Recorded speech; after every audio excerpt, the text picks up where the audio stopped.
Sinadya nila yun.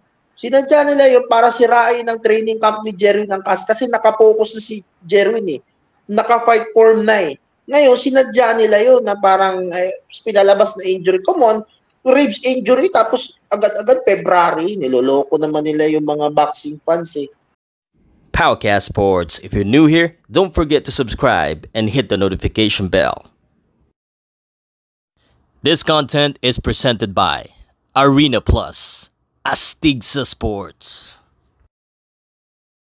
So, Jerwin Angkas is the underdog plus 215 and Takuma Inoue is minus 285. Dito po from DraftKings, no? What do you feel about this? Para sa inyo, sino yung lamado, sino yung dihado dito sa laban na ito? Actually, sir, unahan na ako, sir Pawa. Kasi totoo lang, agree naman ako doon sa ads. Right now, agree ako.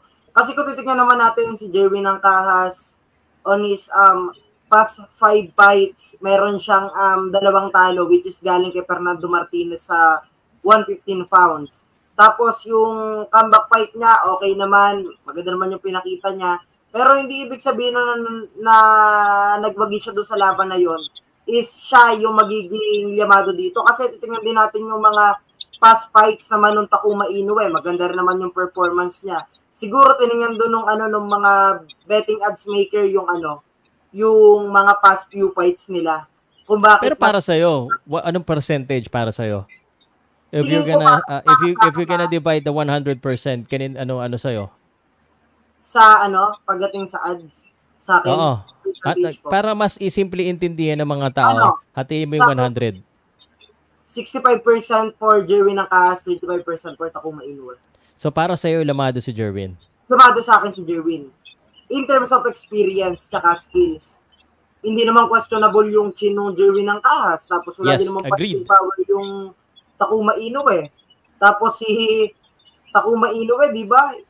Yung nakalaban naman niya, Liborio Solis, medyo may edad na. Hindi lang medyo, talaga may edad na rin.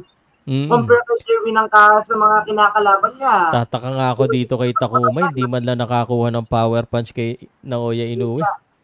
Kumbaga, parang hindi magkapatid. Ang punyata to eh. Sir Pao, ito nga dyan. Hindi porket Inoue siya, kagaya na siya ng kapatid niya. Diba? Yun ang dyan. Dahil yari talaga siya. Kaya nga yung mekos-mekos na sinasabi niya na hindi natuloy yung laban nung nakaraan, sinadya nila yun. Sinadya nila yun para sirain ang training camp ni Jerwin Angkas kasi nakapokus na si Jerwin eh. Naka-fight form na eh. Ngayon, sinadya nila yun na parang pinalabas na injury. Come on, ribs injury tapos agad-agad February. Niloloko naman nila yung mga boxing fans eh. Inasadya lang talaga nila na si Jerwin Angkas masira yung fighting form. Buti na lang yung ang Jerwin saka Coach Joben magaling mag-adjust. 'Di ba? Magaling sila mag-adjust kaagad na hindi na dapat na porket ginanon nila Kaya yari yan si Takuma Inoue kay Jerwin Angkas. May kalalagyan. Hatiin mo yung 100. 65-35. No, same.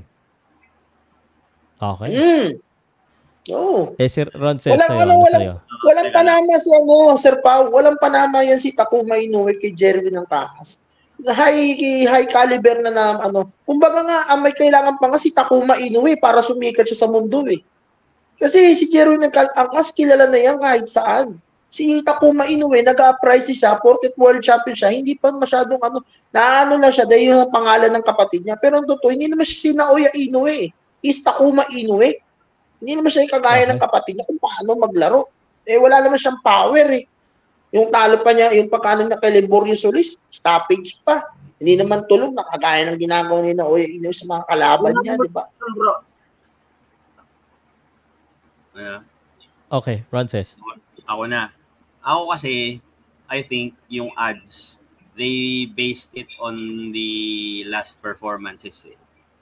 Kaya lamang tong si Takuma. 'Di ba kasi yung mga huling laban ni Jerwin, 'di ba yung dalawa doon kay Fernando Martinez, tapos yung isa yung previous pa bukod kay Fernando, 'di ba parang may isang pattern yun eh. Yung pattern 'di ba parang siya doon, inaubusan siya yung nagke-fade siya, 'di ba?